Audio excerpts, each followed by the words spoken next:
आज आपण उभे आहोत मालाडमध्ये स्थित असलेल्या वेस्टर्न एक्सप्रेस हायवेवर। आपल्याला सगळ्यांना माहित आहे की मुंबईमध्ये फुटपाथ किती महत्त्वाचा असतो आणि फुटपाथवरनं चालल्यावर जो पादचारी असतो त्याच्या जीवाला कुठल्याही प्रकारचा धोका निर्माण होत नाहीये। पण अशाच जागेवर बीएमसीने बनवलेले फुटपाथ तो व्यवस्थित आहे का? व्यवस्थित आहे का म्हणजे कुठल्या प्रकारे आपण तुम्हाला दाखवणार आहोत। आज वेस्टर्न एक्सप्रेस हायवेमध्ये हा फुटपाथ बनवला आहे आणि त्याला रेलिंग पण लावलेली आहे। पुढे या, आता इथे दाखवू शकतो आपण कुठल्या प्रकारचं बघा। आता ही लेडीज चाललेली आहे, इथे बघा खाली किती घाण आहे आणि असंच पाणी पुढे पण साचलेलं आहे। आणि इथे जे चालणारे लोक आहेत ती खाली दाखवा इथे MCGMचा। आणि याच प्रकारे इथे कुठल्या रस्त्यावरनं लोक चालताय, रस्त्यावरचे लोक दाखवा इथे। हे लोक मजबूर रस्त्यावरनं चालायला मजबूर झालेले, कारण की इथे जो फुटपाथ आहे त्या रेलिंगच्या आतमध्ये सगळं पाणी आणि घाणीचे साम्राज्य पसरलेले आहे। आपल्यासोबत एक पादचारी आहेत, त्यांच्याशी आपण जाणून घेऊया।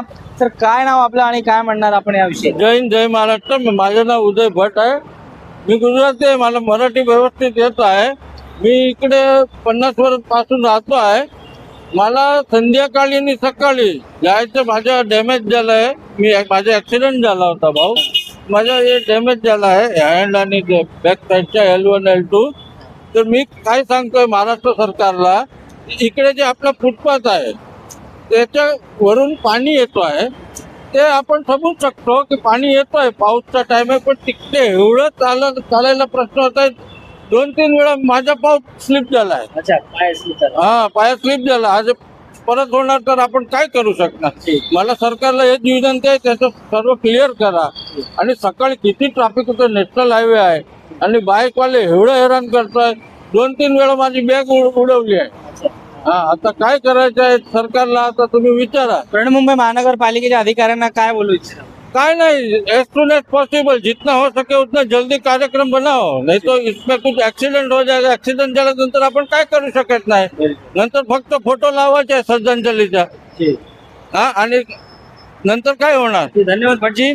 आपण बघू शकता इथे जो एक पादचारी व्यक्ती आहे, त्यांनी बृहन्मुंबई महानगरपालिका एवं महाराष्ट्र सरकारवर निशाणा साधलेला आहे आणि आपल्याला दाखवू इच्छितो हा पहाड आहे, याच्यावरनं ते आतमध्ये पाणी इथे येतो आणि साचतो रस्त्यावरच। कारण की इथे बृहन्मुंबई महानगरपालिकेने कुठल्याही प्रकारची सुविधा केलेली नाहीये की हा पहाडाचं पाणी खाली येऊन कुठेतरी गटरमध्ये जावं। पण आता बघू या बातमीनंतर P नॉर्थ जो BMC बृहन्मुंबई महानगरपालिकेचा विभाग आहे P नॉर्थ कुठल्या प्रकारे याच्यावर काय उचित कारवाई करतो की नाही। अशा अपडेटसाठी बघत राहा मुंबई सोबत। अलीम इनामदार, मालाड।